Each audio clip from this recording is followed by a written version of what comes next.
నైరుతి బంగాళాఖాతంలో ఏర్పడిన ఫెంగల్ తుఫాన్ తీరం దాటినట్లు భారత వాతావరణ శాఖ అధికారులు వెల్లడించారు. ఇవాళ ఉదయం 4 గంటల సమయంలో తీరం దాటినట్లు వెల్లడించారు. వాతావరణ శాఖ అంచనా వేసినట్లుగానే తమిళనాడులోని కరైకల్, మహాబలిపురం మధ్య తుఫాను తీరం దాటింది.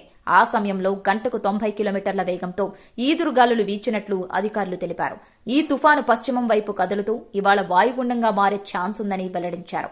దీని ప్రభావంతో ప్రస్తుతం తమిళనాడులోని కొన్ని జిల్లాల్లో భారీ వర్షాలు కురుస్తున్నాయి. ఏపీలోని రాయలసీమ జిల్లాల్లో భారీగా వానలు పడుతున్నట్లు అధికారులు తెలిపారు. తెలంగాణలో అక్కడక్కడ తేలికపాటి నుంచి ఓ మోస్తరు వర్షాలు కురిసే అవకాశం ఉందని చెప్పారు. నేడు, రేపు పలు జిల్లాల్లో వర్షాలు కురుస్తాయన్నారు. నేడు భద్రాద్రి కొత్తగూడెం, ఖమ్మం, మహబూబాబాద్, సూర్యాపేట, నల్గొండ, నాగర్ కర్నూలు జిల్లాల్లో వర్షాలు కురుస్తాయని హైదరాబాద్ వాతావరణ కేంద్రం అధికారులు వెల్లడించారు.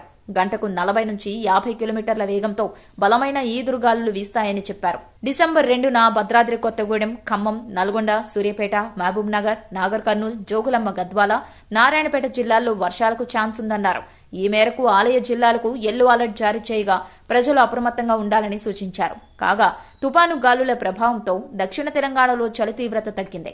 హైదరాబాద్ నగరంలో గత 2 రోజుల క్రితం 15 డిగ్రీలకు దిగువకు టెంపరేచర్లు ఉండగా ప్రస్తుతం 21 డిగ్రీలకు పెరిగింది.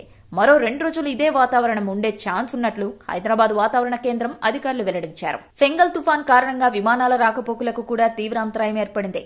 తమిళనాడులోని చెన్నై విమానాశ్రయాన్ని తాత్కాలికంగా మూసివేశారు. మరోవైపు ఏపీ తిరుపతి విమానాశ్రయంలో కూడా విమానాల రాకపోకలపై ప్రతికూల ప్రభావం పడింది. హైదరాబాద్ నుంచి నడవాల్సిన పలు విమానాలను సైతం అధికారులు రద్దు చేశారు.